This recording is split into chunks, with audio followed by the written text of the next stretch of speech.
Wikipedia has 15 billion visits per month. It's true. Our editor community right now is 260,000 strong. Wikipedia is now the single largest source of training data for generative AI tools. When you ask ChatGPT a question, some of that answer is likely coming from Wikipedia. With the rise of generative AI, a lot of this content that generative AI needs that is human creators is actually being scraped from Wikipedia. All social good organizations need to pay attention to epistemic insecurity. People don't know who to believe and what the facts are. And that is something that affects every single social good organization and their mission. That means that what is replacing them are narratives that instill fear and stigma. Wikipedia content is being used all over the web and essentially affecting our visibility.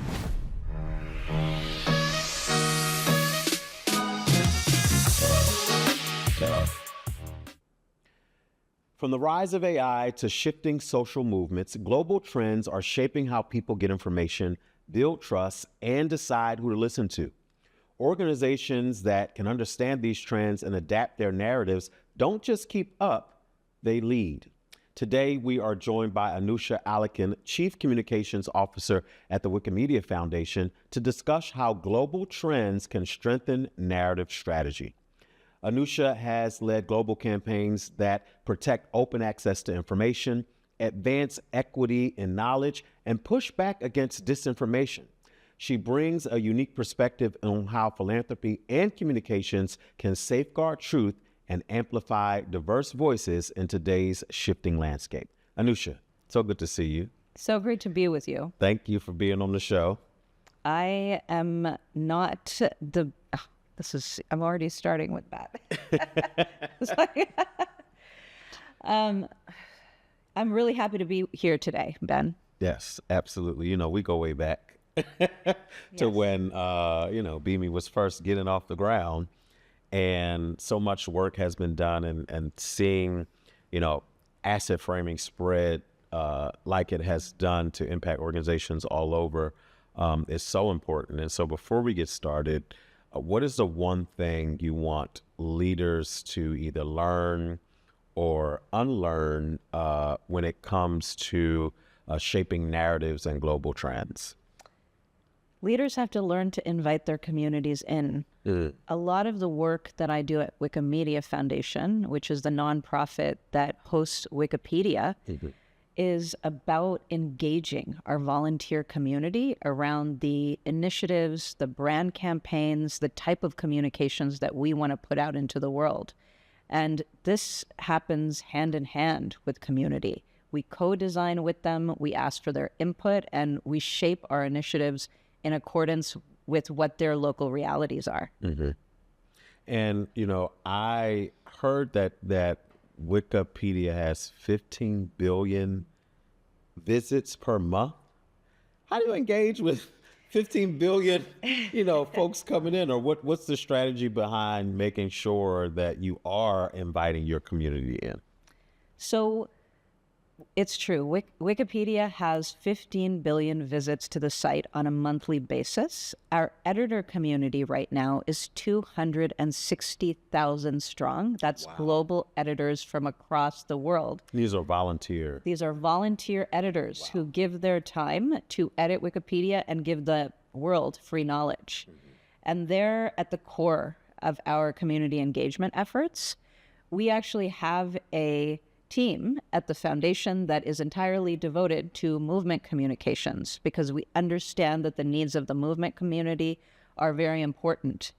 And they engage with them on many different levels through events. We have an annual event called Wikimania, where we bring global volunteers from around the world together, and they talk about global trends. They talk about what are the technology fixes that are needed to make Wikipedia better and can invite more people into the platform. And they also celebrate life. They celebrate being editors. So it's a lot of the work that we do is about connecting them. The second piece of that work is very much focused on ensuring that our product and technology teams are actually engaging the volunteer community when we add new features or put new tools onto Wikipedia. So it is very important that the volunteer comes along with us on our technology journey as well. A lot of folks know that Wikipedia is edited by people who write content for Wikipedia, but we also have a lot of volunteers who are developers and help with the technology on Wikipedia. So it's really important that our product teams have a clear line to those communities. The other part of our focus is, of course, on regional work. So we have regional officers at the foundation that work in communications that focus on engaging with local communities on the ground and making sure that we are taking into account their very specific needs. For example, in Africa, editor growth is one of the biggest focuses for the African community because only 2% of editors on Wikipedia come from Africa. And part of our knowledge equity efforts mean that we want to make Wikipedia much more representative of the world and the world's knowledge. So we need more editors from Africa to edit African content on the platform because they should be the ones that are writing their history, their stories, their context. That is very different from the established Wikimedia community that we have around English Wikipedia in the US and Europe. And so we have to actually cater to different needs when it comes to those types of communities. And our movement communications regional officers really focus on understanding what those are and then meeting them through the various initiatives that we have at the foundation. Yeah.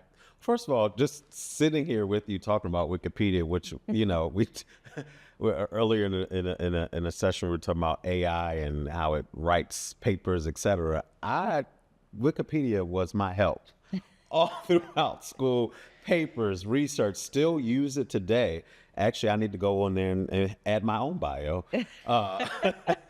But how, in this age, in this climate, how are you using AI to advance strategy at the foundation?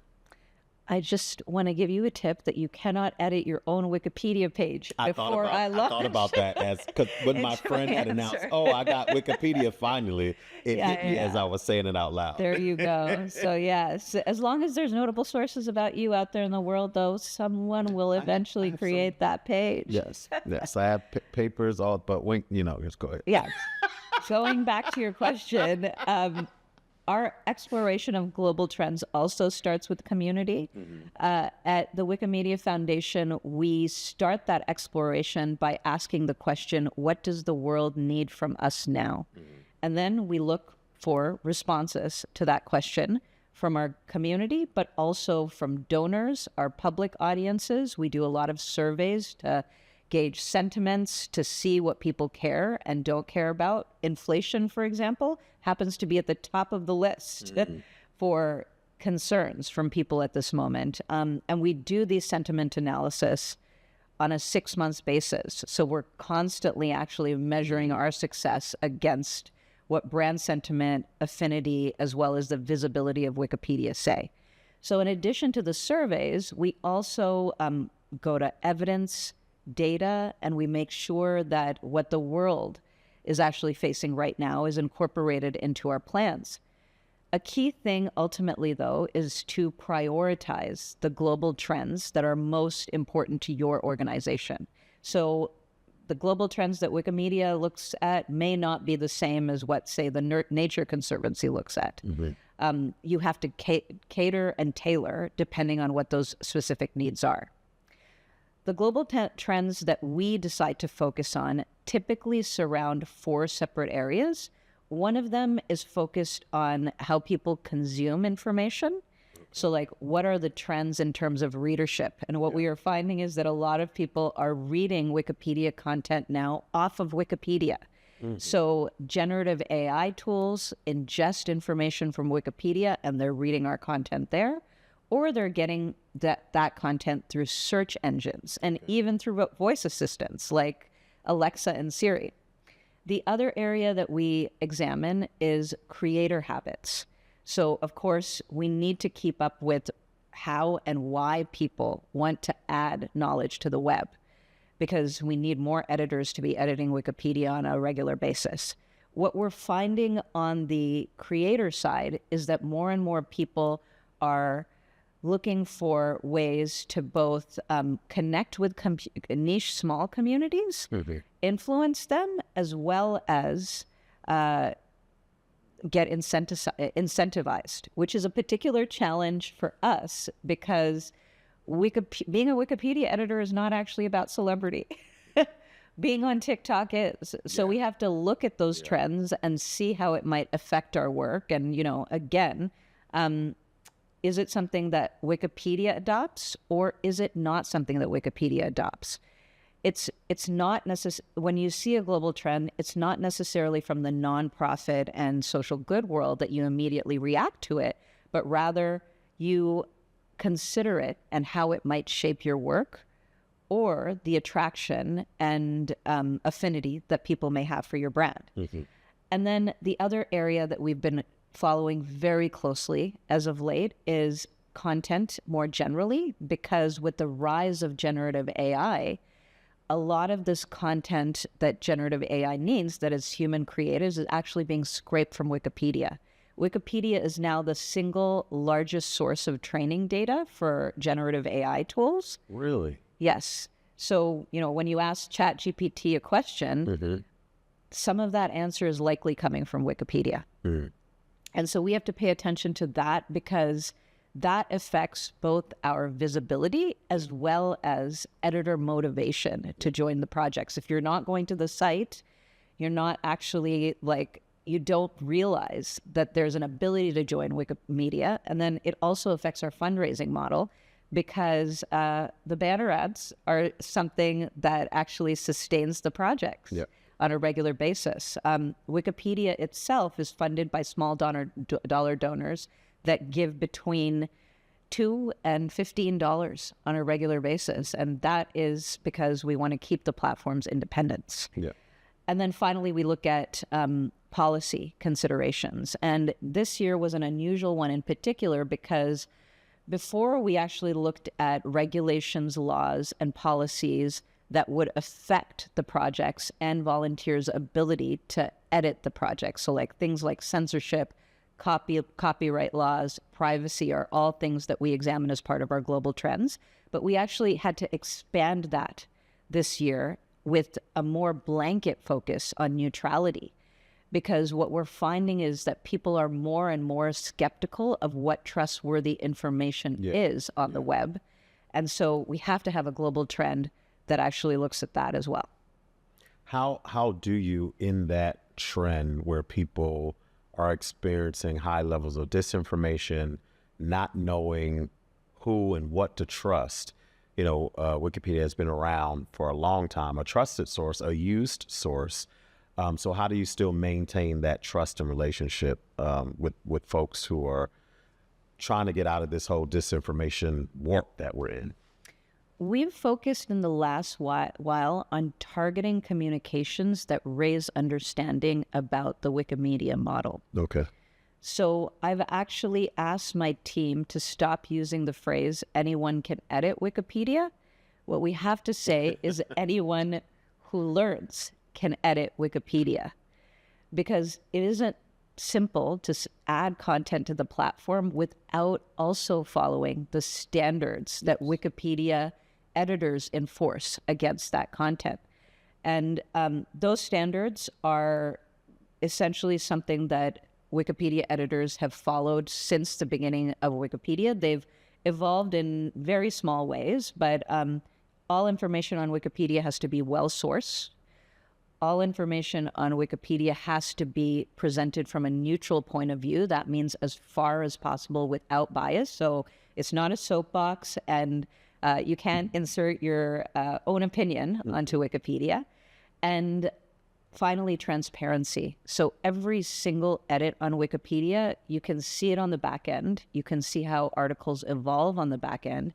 And you can see editors debating some of the more polarizing topics and see where they land in terms of whether they're going to revert an edit or add content on that article. Yeah. And I know you mentioned earlier, you know, based on the interests of the organization, that's the global trend that they're focused on. But what are some global trends in this climate you think nonprofits and leaders, especially those who are in the movement space or pushing people to a cause, what global trends should they be paying attention to?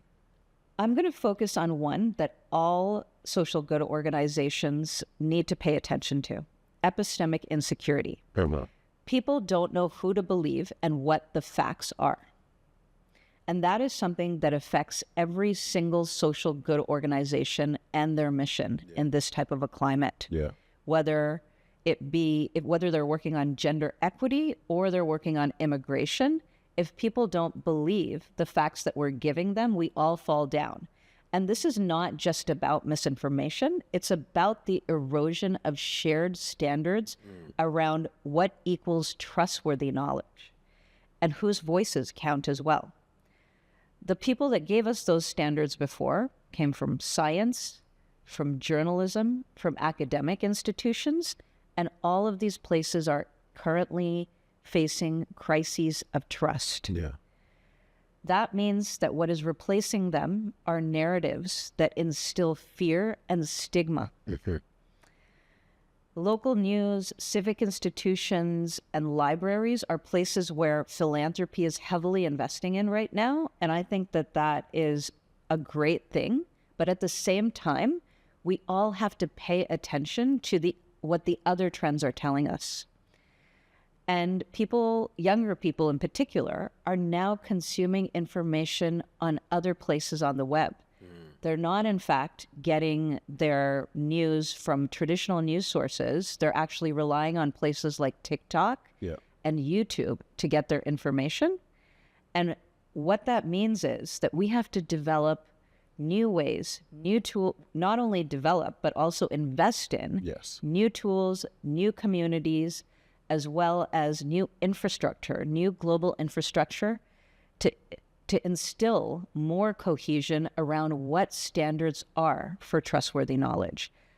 We have to take another look at and not go backwards at this moment. That was a deep answer because it is very true, like happening in real time. Not only do people not know what to trust, what's truthful, we have alternative facts going around. We have fake news going around. I've not seen our scientific institutions, our news institute come under attack like they have been. I think, of course, that's strategic, right? During COVID, doctors and scientists are putting out numbers and stats, and people are turning around saying false. Like you do a 5-minute research on Google, and then now you're an expert telling people don't get vaccinated, don't trust the government, and harmful impacts on communities, especially vulnerable ones, where you don't know, or the trend is not knowing who to trust in authority or leadership. Absolutely. And so how do you, recognizing that trend, how do leaders lean in to reestablish some of those standards or that trust with community? Well, first of all, they cannot do it alone. Absolutely. They have to take the community on that journey with them. Not only involving the community, we actually have to include partners and band together as a nonprofit and foundation community to develop joint solutions, because no one can do this alone. At Wikimedia, as I said, we start our global trends analysis by asking, what does the world need from us now? One of the trends that we're looking at is this content reuse trend. So Wikipedia content is being used all over the web, and it's essentially affecting our visibility. If Wikipedia content is more vital than ever to the backbone of the internet, but less visible, it affects our future sustainability. And we need to dig into that global trend with our community because it's an incredibly urgent problem that requires joint solution building. So the ways in which that we often coalesce around these problems is that we have open dialogues. We do open office hours because we are a global movement and we can't always connect in person, but we actually do have events as well. we need to engage people also around particular challenges using policy and advocacy as well. So recently, for example, Wikimedia Foundation signed on to the Global Digital Compact, which is an international agreement that is rooted in the UN, and it's essentially designed to establish clear guidelines for AI companies to use AI technology for good and in responsible ways. Another area that we have to focus on is getting buy-in for solutions that are non-traditional. Yes. So all nonprofits and philanthropies in this moment should be thinking about what have we not done. But in order to move forward, they have to engage the community around that, because if you're doing something very different than what you've done before, then that can be jarring. And the community wants to make sure that you are continuously values aligned. The values don't go away even if the actions change. Yeah. So one of the things that we're exploring at this moment is what are the ways in which big technology companies can give back to the commons, since they're using the content on Wikimedia with such frequency. And that can be jarring for our community, because we've always rooted our values in open source content. Yeah. Anyone can use the content across the web as long as they attribute. And attribution is one of the biggest problems that we're having right now with generative AI companies that are using the content but not crediting the creators and not crediting Wikipedia in terms of the sourcing that we actually lean into. Everything on Wikipedia is, of course, source. And then finally, the way that you bring community in is, of course, through communications campaigns. We have recently launched a communications campaign to instill more brand love across the board called Knowledge is Human. And that's a message that we're going to take forward when we celebrate Wikipedia's 25th birthday, which is actually upcoming in January 2026, but we're celebrating the birthday all year. Some people have birthday months. Wikipedia will have a birthday year. I'm one who has birthday months. That's right.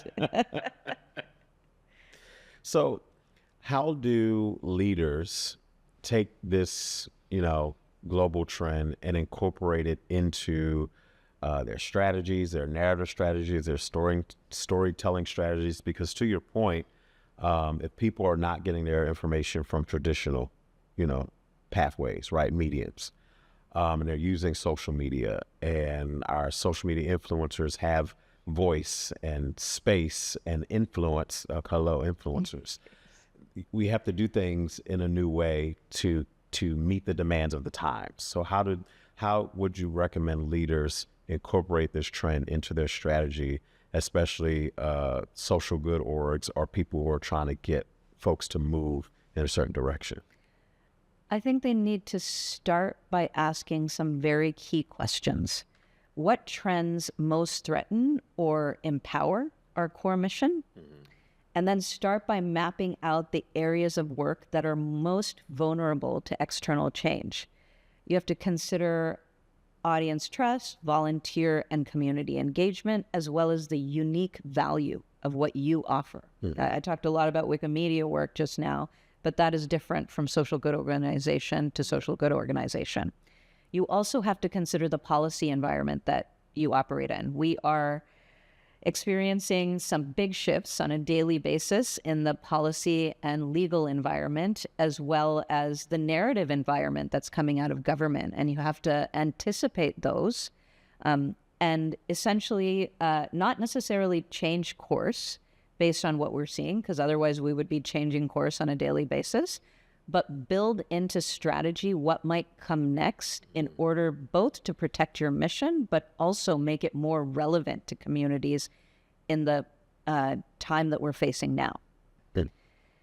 Then you have to weigh current events and feedback alongside hard data. Which shifts could disrupt your impact, restrict your reach, or redefine your reason for being? Mm-hmm. Which trends offer an opportunity to stand out, innovate, or deepen your relevance? by drilling down on those trends that matter most, you can build a strategy that doesn't just react to change, but helps shape the future of your organization and also helps fortify your mission for generations to come.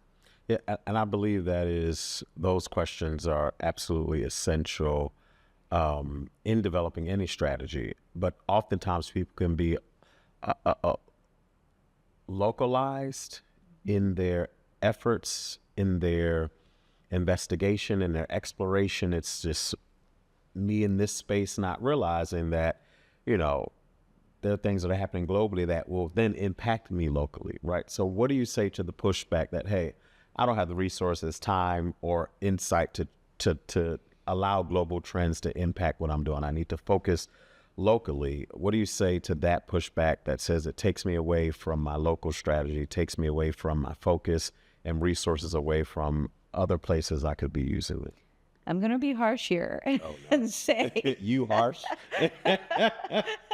that then you are not seeing what is happening in the world and you are not listening to your communities. Yeah. The next narrative really belongs to the organizations that adapt early, measure audience trust and relevance, and have the courage to evolve with every generation. Yes.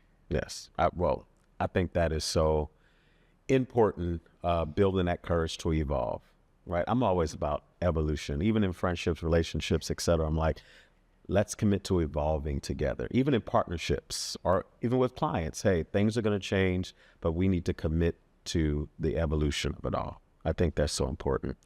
What gives you hope in this climate? What gives you hope today, especially you seeing the global trends, right? You're based in the U.S., but you have so many eyes in places and that oftentimes don't make the news, right? Don't make mainstream. What gives you hope having this global view? Connecting with community also really gives me hope. I was just recently in Nairobi for Wikimedia's annual global conference, Wikimania, and I was able to connect with so many volunteers on the ground there, and they share their stories. So, women in particular in the Africa region have become prolific editors.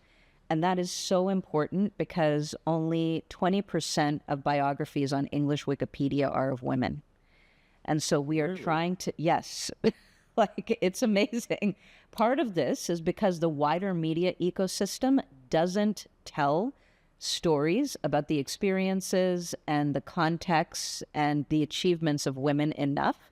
And Wikipedia editors rely on secondary sources in order to add content to the platform. So journalists, researchers, we need you to tell more untold stories about women in order for that content to exist on Wikipedia. But I was able to talk to so many women editors when I was at the Wikimania gathering in Nairobi, and they shared stories about how the movement itself has given them the opportunity to be leaders, to be empowered, and also give back to their communities in a way that elevates the history of their local communities, as well as, just have some fun. Yeah. Some of them are focused on musical instruments as the niche area of content that they edit. Yeah. Some love to talk about and write about butterflies. Yeah. And so they do that. Wikipedia is an amazing world because it allows you to do everything from the serious to the silly, and anything that you like, you can edit about. So these volunteer conversations and what motivates them to use their time, because they're volunteers, to give free knowledge to the world, are the stories that bring me hope. Yeah. Wow.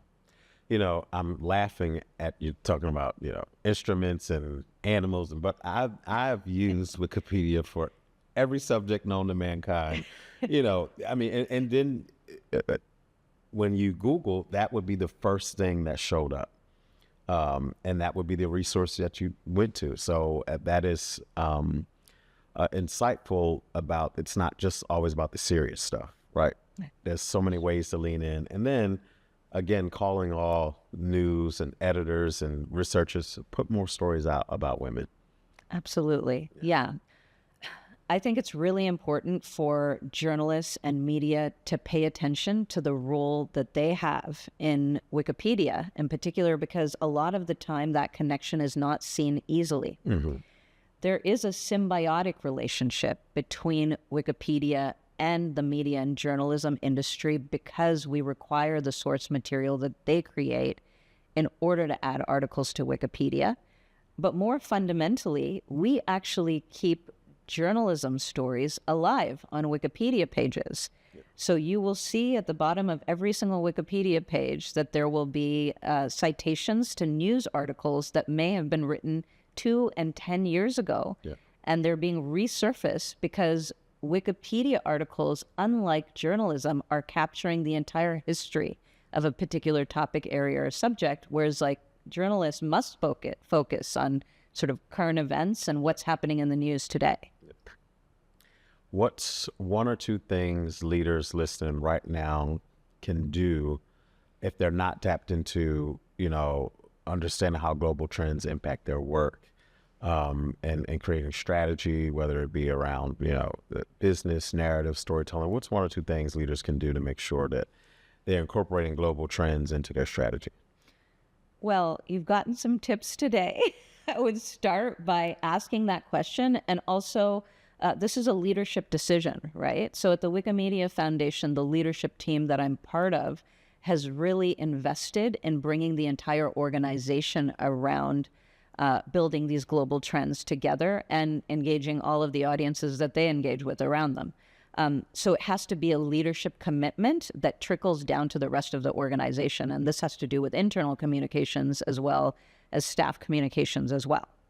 So that's one. Two, I think it's very important to invest in audience insights. So global trends is something that you can track once or twice a year, but audience insights is constantly what you benchmark yourself against. So, for example, when we launch a campaign at Wikimedia and Communications, we bring in our insights team to tell us, how do people feel about Wikipedia in this particular market? What are the ages of audience that have greater awareness of Wikipedia? Is there more or less visibility in India than there is in South Africa? Because we need to know that before we launch a campaign. And then we're able to track our progress against the insights that we establish up front. And eventually measure against that. So I think it's really important for organizations to invest in more data and insights around what they're putting out into the world to see if it in fact has impact. And then the last thing I'd say is that folks also, in addition to global trends, should invest in a multi-generational strategy. I think a lot of folks in nonprofit and philanthropy have leaned into sort of how folks treated those areas in the past. And young people are different types of donors. They're different types of supporters. You have to meet them on their own terms. They are looking for values alignment. They are looking for short form video content. Very short. Yes. Snippets, and it's funny that this is coming to me because this is coming from me because obviously Wikipedia is not short form, but our communications in a lot of ways is short form. We are adapting in order to get that generation of folks engaged in Wikipedia. We actually have a futures experiment that we launched with our product and tech team that has given us an AI tool that allows us to use Wikipedia articles as the basis for short form videos that we now put out on TikTok and YouTube. And we've gotten tremendous engagement around it. Flat Roof Pub, for some reason, was one of the most watched videos on TikTok on our Wikipedia feed. It actually went viral. It's a British thing that I can't fully explain. Flat roof pub. Yes. I was trying to make sense of it. Okay, it's a flat roof and it's a pub, so maybe a bar, some food on the flat. I don't know. It went viral. Wow. We never know what people engage with, but making sure that you are taking the younger generation along with you on this journey is very important for what comes next. In any social good movement. Anusha, you have dropped gems this whole conversation. Thank you so much. Thank you Thank so you. much. Great being here with you. Yep. So listen, if you're interested in learning more about Wikimedia or want to volunteer, contribute, check us out at nextnarrative.org. This has been another great episode of From the Source. I'm your host, Benjamin Carlton, and we'll see you next time.